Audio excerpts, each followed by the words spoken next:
I am a practical man, Mr. Holmes, and when I have got my evidence, I come to my conclusions. Inspector de Lestrade. Inspector G. Lestrade is the Scotland Yard detective who appears repeatedly throughout the Holmes canon.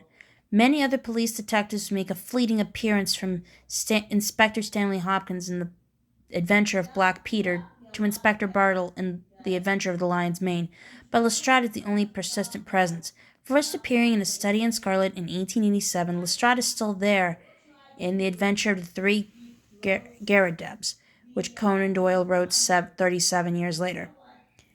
Conan Doyle seems to have gotten Lestrade's name from a fellow medical student at Edinburgh, Joseph Alexander Lestrade, and the initial G may be an echo of the prefect of police only known as G in Edgar Allan Poe's story The Purloined Letter, 1845. Watson describes the inspector as a little sallow, rat-faced, dark-eyed fellow, and later as a lean ferret-like man, furtive and sly-looking. Very little else is known about Lestrade, but he is probably part of the new breed of tenacious professional policemen who made their way up through the ranks from humble beginnings. The first kind depicted in fiction in the form of Inspector Bucket in Charles Dickens's Bleak House, 1853, and Inspector Cuff in Wilkie Collins' The Moonstone, 1868. Fact or fiction, both Bucket and Cuff were based on the real life detective inspector Jonathan Jack Witcher, yes, spelled Whicher, 1814-1881, one of the 8 original members of the detective branch set up at Scotland Yard in 1842. Witcher reached the pinnacle of his fame with the infamous Constant Kent murder mystery in 1860, recalled in Kate Summerscale's 2009 book, The Suspicions of Mr. Witcher. Readers both of the fictional stories and of the real-life crime reports at the time got a particular frisson from the way such lowly men probe behind the facade of well-to-do respectability to lay bare their corruption. Holmes, of course, is a more aristocratic brilliance, and when he first meets Lestrade, he can barely conceal his low opinion. Gregson and Lestrade are the best of a bad luck. They are both so quick and energetic, but conventional, shockingly so. His ridicule soon becomes so marked it seems almost snobbery, but Conan Doyle may have been drawing inspiration from real life. I really cannot undertake to go about the country looking for a left-handed gentleman with a game leg. I should become the laughing-stock of Scotland Yard. Inspector Lestrade.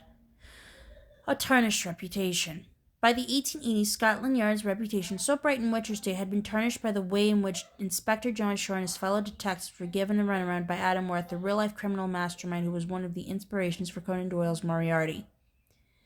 Worth made Shore look flat-footed and incompetent, and Shore never caught his man despite years of dogged pursuit. Scotland Yard's reputation hit another low in 1888 when they failed to make any headway with the appalling Jack the Ripper murders. Mutual respect. Over the years, however, Holmes's contemptuous attitude towards Lestrade seemed to mellow. At first, Lestrade doesn't think much of Holmes either, so perhaps sensing Holmes' ridicule, he declares himself to be a practical detective who deals in facts in contrast to the abstract thinking of amateurs like Holmes.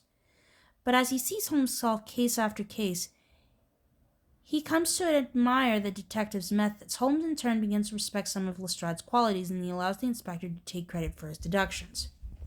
In the cardboard box, Holmes admits that Lestrade is tenacious as a bulldog when he once understands what he has to do, and indeed, it is just this tenacity which has brought him to the top of the Scotland Yard. And when Holmes comes back from the dead in The Adventure of the Empty House, it shows Lestrade's enough to let him in on his secret.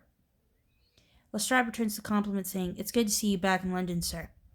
By the time of the adventure of the Six Napoleons, it turns out that Lestrade regularly drops by at 221 B. Baker Street with updates and for advice.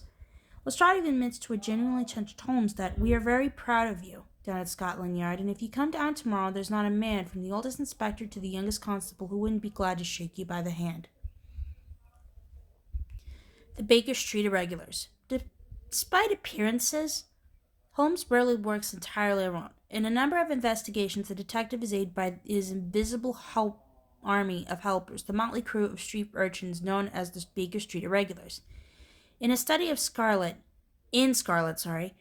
Watson describes him as half a dozen of the dirtiest and most ragged street Arabs that ever I clapped eyes on. But Holmes knows their value, calling them the Baker Street Division of the Detective Police Force. Shabby they may be, but for the price of a shilling a day, they can go everywhere and hear everything. No one but Holmes pays any attention to these dirty little children led by a boy named Wiggins, but in many stories they provide crucial information. Besides the irregulars, Holmes picks various other more humble members of society to help him, from the 14-year-old messenger Cartwright who goes through hotel garbage and cans in the hounds of the Baskervilles to Billy the page boy in the Valley of Fear.